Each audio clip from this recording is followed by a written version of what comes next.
Today I'm going to make a swatching and mixing of my Grumbacher acrylic because this was a mini swatch that I made 2 years ago and I just didn't use it. So if you're going to abandon your paints for longer than maybe 6 months or so, please don't squeeze a lot of paint in the tin case because they harden like rock. And so I squeezed extra paint on the tin case just so it would be easier for me to use the paints. And my Grumbacher has seen better days. I'm so glad that I brought it back here with me. And I did not do a proper swatching and mixing of the colors because back then when I first bought this, I've never seen a YouTube video on watercolor painting.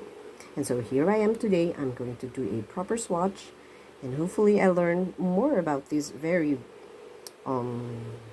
glorious, beautiful, love this Grumbacher paint. I've done a lot of painting exercises using this watercolor, and so I'm quite excited. I wonder what colors I'm going to get mixing these paints, and so let's do it. Just a tiny bit of information. My favorite of this line is the alizarin crimson, but it has a light fastness rating of 4, so it's understandable. So what I do is that I mix that alizarin crimson with another higher light fast red. So that's what I do. And after this, I'm going to also swatch my Lucas paint because I do not have a proper swatch and mixing of that watercolor as well. I'm going to use my very old Grumbacher paintbrush, and just like the paints, this has seen better days, but I love this paintbrush, and it used to have a pointy end, but this paintbrush is sturdy enough. But 2014 when I bought this paint, so this is what you get. But I still love it. I use it for making large or medium size washes. So let's start with a clean water and a cadmium. So the paintbrush that I'm going to use, of course, is the Grumbacher. I think it came with the set of 10 that I bought 2014. So I apologize if I mentioned in my previous videos that I bought this 30 years ago. It is not from 30 years ago. It's from 2014. There you have it. I love this paintbrush. I use it to wet the paper when I paint leaves and flowers. So let's get started with the cadmium hue. I'm going to wet the paper. I hope this does not reactivate the watercolor, that marker right there, because I just did it 30 minutes ago. Normally I would let it dry overnight. So let's grab a little bit of that. So this is a 10 tube set, and they're 7.5 ml tubes. So that's hope you can see it. I'm getting the glare from the lamp because I'm painting here inside my bedroom because it's way too hot out. Ooh, you see? This is a very nice cadmium hue. Don't we love our cadmiums? I love that. And let's see, I hope it does not. So it has a light fast rating of 2. And well, we'll see when the paint dries. I'm going to grab a little bit of that yellow, the cadmium hue, and put it here on this side of the paper, because this is the part where it makes the painting quite fun, because you get free paints. And if it wasn't for YouTube, I will not discover how fun it is to swatch your paints. There you have it. Okay, so where else do I need the cadmium hue while my paintbrush is loaded with a little bit of the cadmium hue? Here we go. Don't you just love to experiment and create different types of hue and color combinations? By the way, I'm using a cheap colored pencil to make my leaves for this color mixing experiment. Okay, so there you have it. Rinse my brush just to make sure that there's no yellow in there. The cadmium red light. Let's move the paper. Oh, I mean the camera. Cadmium red light. Cadmium red light. So, oops, I forgot to wet the paper. I'm wetting the paper because I want to know if this paint will move.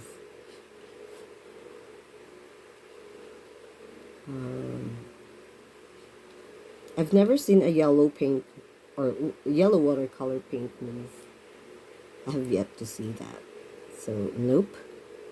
But this is a very nice cadmium red light. I'm usually not a fan of vermilion and cadmium red, although I love reds. But this has a nice touch of orange to it. Very pretty color.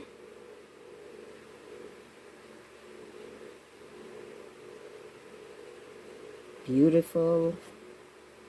And where else do I need it? Let me just get deep dark right there. For cadmium red light. Okay, so I want to know what will happen if I mix the cadmium red light with that cadmium hue. It's orange, because this 7.5 ml tube set doesn't have an orange, so now I got an orange. See, that's one free paint for you. And I'm glad that this is made in USA. Oops, no, and not made somewhere else. I think I ordered it from Amazon.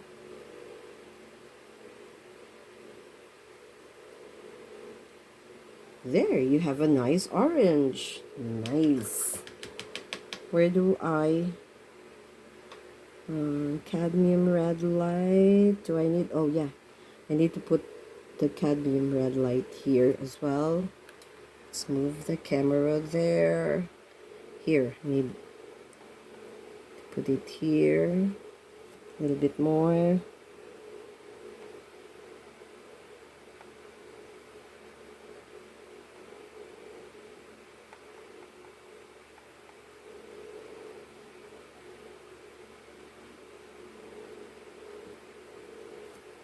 Okay, so next, let's go to alizarin crimson, my favorite of this Grumbacher line. Let's wet the paper. See what happens. I'm glad that that marker is dry already and not licking or bleeding. Not licking, it's bleeding. Ooh, look at that. Even if it's just a light wash, it is a very nice alizarin crimson. Let's do like blood red, deep dark red.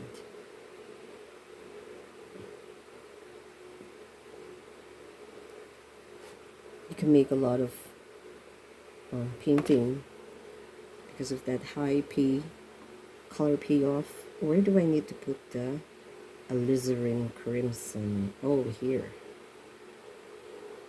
Alizarin crimson right here.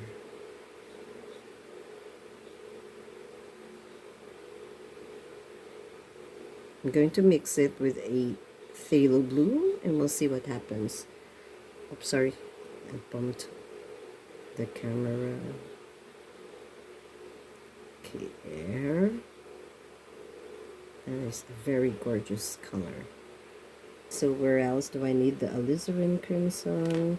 I need it down here. Let's grab a little bit of water.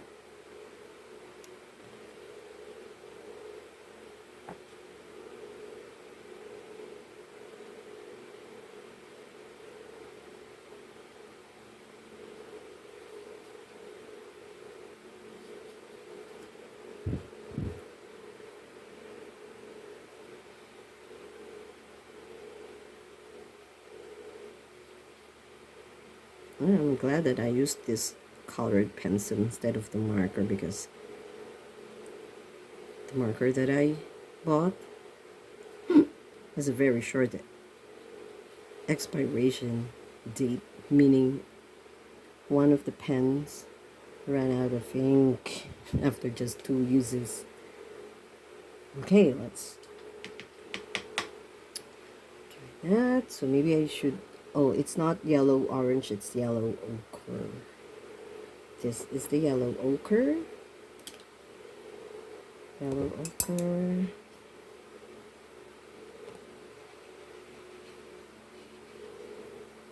And I'm gonna grab the paint. It's a very nice yellow ochre. I like this better than the one, which one? The Georgian paint. Yeah. So I'm putting a Scotch tape before I put the cap back, because I had a hard time opening, I think, the one of the blues, and so I had to cut the bottom. So this way the cap does not stick to the paint tube. I think of all the yellow ochres that I have, this is my favorite yellow ochre. Just because it glides on the paper smoothly, and it's not, doesn't have that very heavily chalky feel to it. And so I like this yellow ochre the most. We'll see if I think the Lucas, I don't know. So I'm going to mix the yellow ochre with a Viridian later. Okay, so next,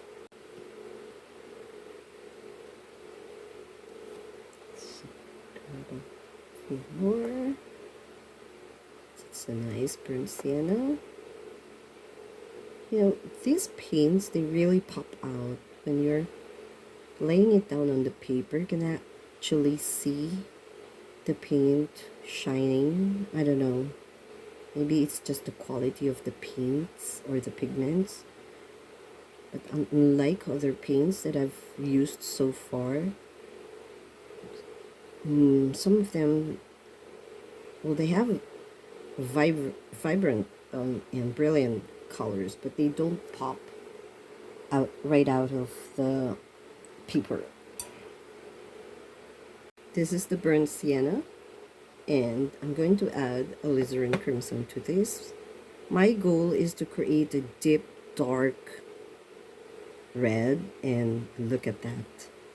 That is a beautiful color.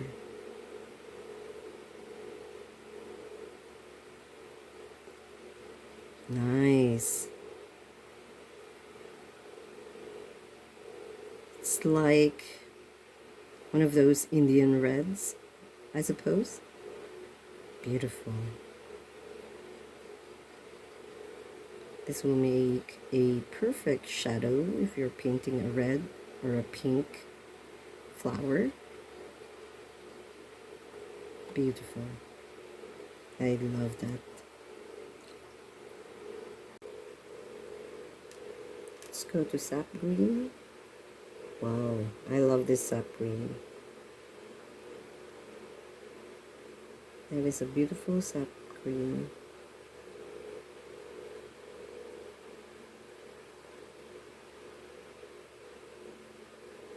Too bad I cannot read anymore the pigment information because I wrapped this paints in something and it stuck to the packaging. Sap green. Okay, so let's add a little bit of that sap green down here. I want to mix the sap green and the viridian. Let's see what happens.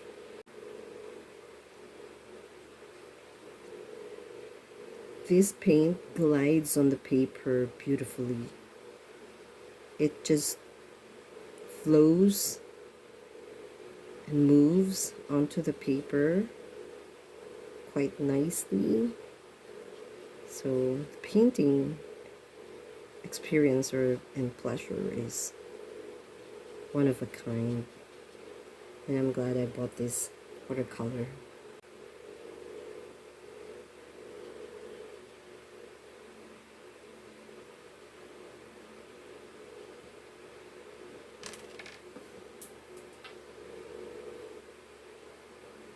Viridian, just what I expect. And let's add a little bit of that viridian to the sap green and see what we get.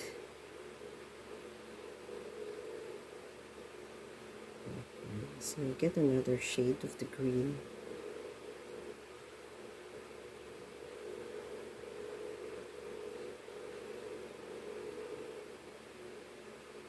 It's nice, especially since I like painting leaves.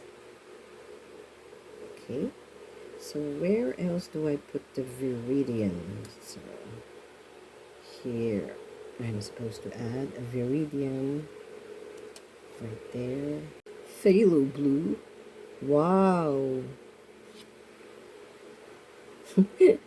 I checked the tube just to make sure that this is really phthalo blue. That is beautiful. It reminds me, and I'm sure this is a PB153 because of the M Gram and the Rosa Gallery PB 15.3 that I have. And that is a gorgeous, beautiful blue. So PB, phthalo blue, and the light fast rating is 2, and if it's 2, then it says here in the tube it's a very good light fast rating.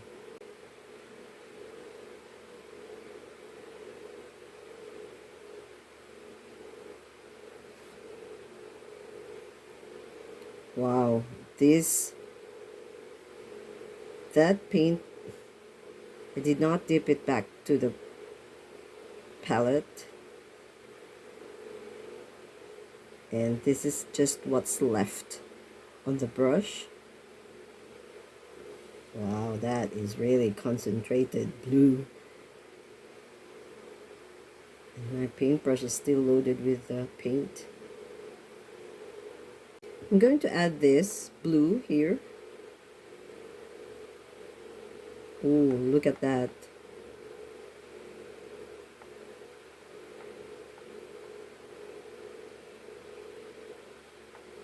Wow, that is nice. It looks like a turquoise. Wait, I'm going to fix the label. I'm not going to add Payne's Gray to this anymore. I'm going to add, it's phthalo blue plus phthalo blue.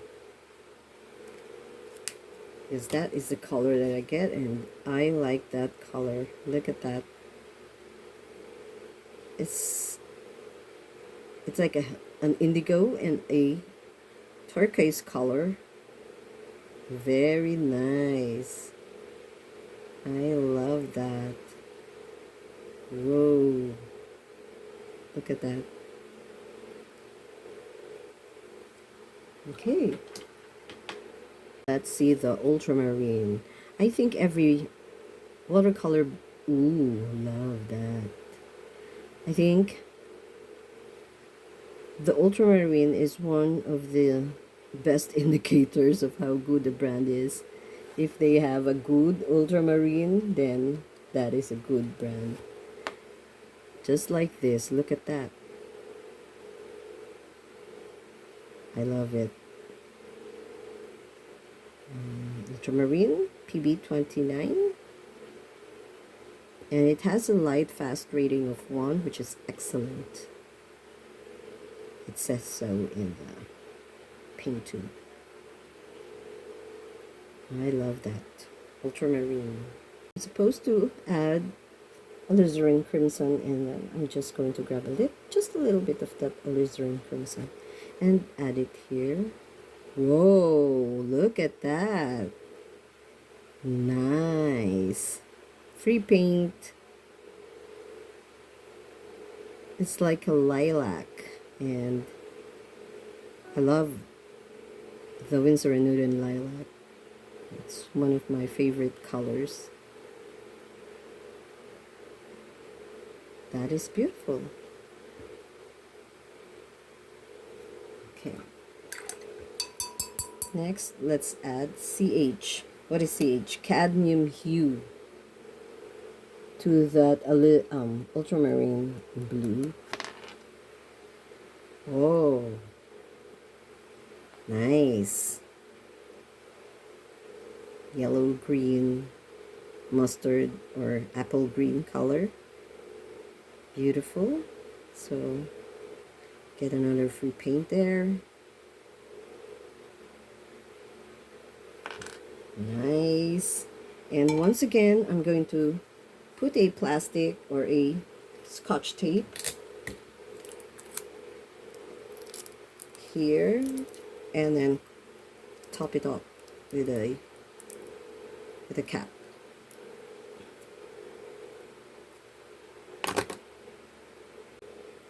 The Payne's Gray. Nice Payne's Gray.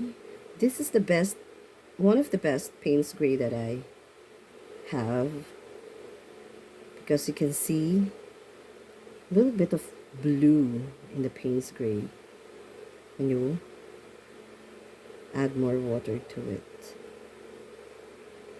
See that? That's beautiful. I wonder what happens if I add a little bit here. A little bit of that Payne's Gray there.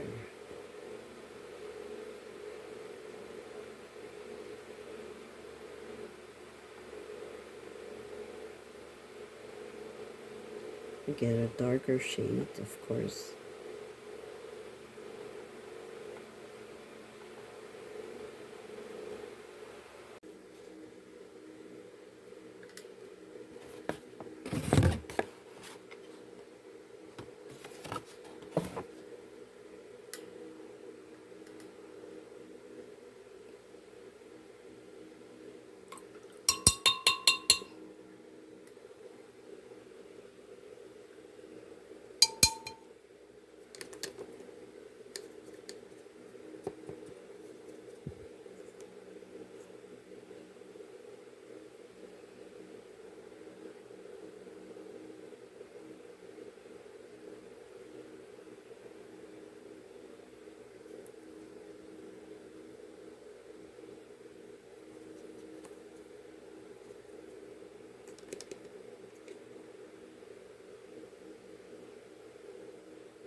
Sorry.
Okay, so there you have it. A Grumbacher snake plant. Um, this is the first one that I did, and this is the second one. Okay, so of course you can make longer snake plants, and I'm using a medium-sized dagger brush, and I only used 3 or 4 colors: the cadmium yellow hue, sap green, viridian, and a little bit of the phthalo blue sometimes. So if you want to lift the colors just like what I did with this, and on this one I used the round number 6 round brush. This time I did it with a dagger brush, and this is the medium-sized dagger brush. So if you want to lift some of the colors, then you have to switch to a different type of brush, because that one is too big. So let me just show you. I'm going to dip my brush in a well of water, and I'm just going to simply lift some of that color, and then have your tissue ready. Damp, not damp tissue, just dry tissue, and then maybe I can lift some of that as well.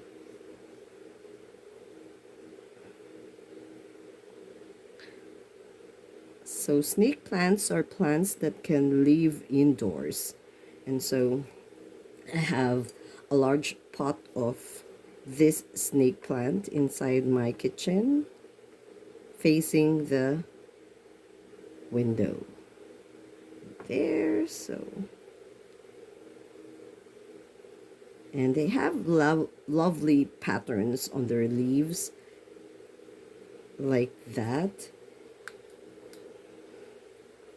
And so just make sure that your brush is clean if you're going to lift the colors.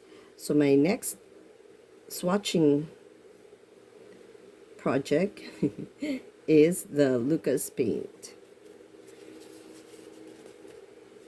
There. So,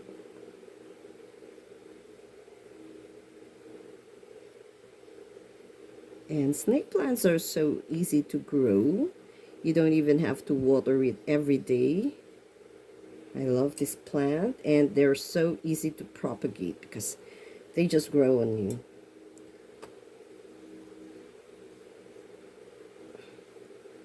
So that is my Grumbacher paint for you. And I love my Grumbacher. I've been using this for since 2014. And yes, it's a definitely buy me again paint if I have to buy again. And this is available on the market, then I'll definitely grab maybe not the 10 tube set, but I would love to try out different colors as well. This paint, this is a very not even, I think this is only 160. Oh, it's a 170 GSM 80-pound paper, and but it's Winsor & Newton, and so it works well. It's a good quality paper, and I love that it doesn't get scratched easily when you lift the color. Look at that, lovely.